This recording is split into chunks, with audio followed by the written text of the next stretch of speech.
Halbarad looked out across the ford. The last of a ragged band of purple clouds were creeping away into the east. Below him, the approach to the Baranduin dropped towards the once mighty guardian of the crossing. Now the headless, ivy-covered statue of Amlath was all but invisible. The river had swollen over the past few days, and in the dim, golden light, the waters were a dark brown, frothing like newly poured ale. Ale. He hadn't had a tankard for weeks, just the weak tea that Belagorn brewed, and the food was becoming dull. He munched on a pear and wished it were roast chicken. But the stoicism of the others was admirable. He had heard no complaints from his rangers since they'd relieved the Green Company at the start of August. Chieftain Aragorn had sent word to the South Marches to be on high alert. Word had come to the north that Black Riders were abroad in Rohan. The nature of these riders was not known, but the chieftain, for some reason, thought they might be heading for the Shire. As the last of the sun kissed the river, Halbarad sighed and turned his head upstream, where Eredin, Belagorn and the others hid among the Aigloss thickets. Along the top of the escarpment, above the opposite bank, the birch trees were filling with noisy starlings. His eye was caught by movement among some of the rangers. He looked back across the river and squinted at the rider galloping towards the south approach. It was Hiswen. As she reached the top of the escarpment, she sowed her horse and let out an anguished cry. Nazgûl! There was no time to mourn, not yet. Hiswen crouched at the edge of the bluff, staring grimly through the thick foliage at the 9 Nazgûl. They sat in their saddles, staring across the river. At first, Halbarad felt as though he had been seen, plain as the noon sun, but he knew that his rangers, like himself, were silently crouching at their posts, watching the riders across the river. The middle of the 5 rode towards the edge of the escarpment and onto the approach.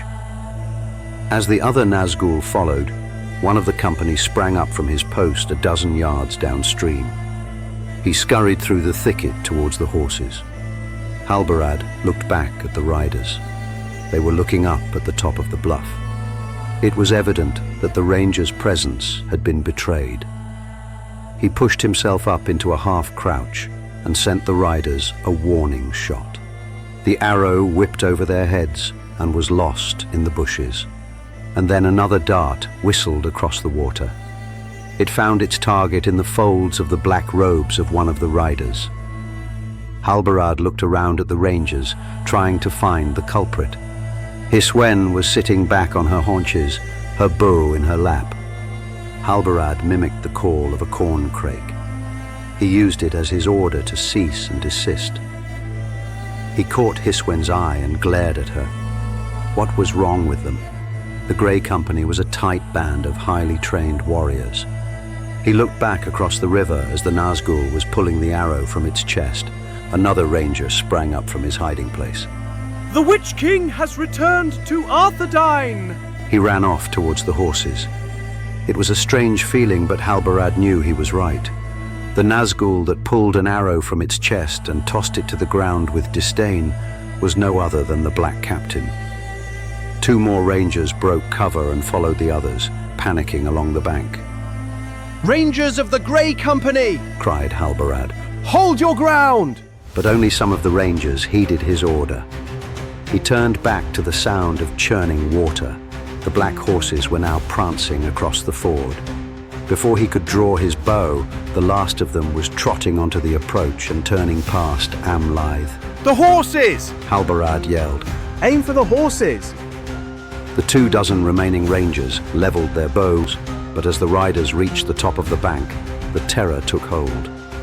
It squeezed Halbarad's heart like a steel-shod fist. His arms and grip suddenly weakened, and the will to keep his bow raised left him.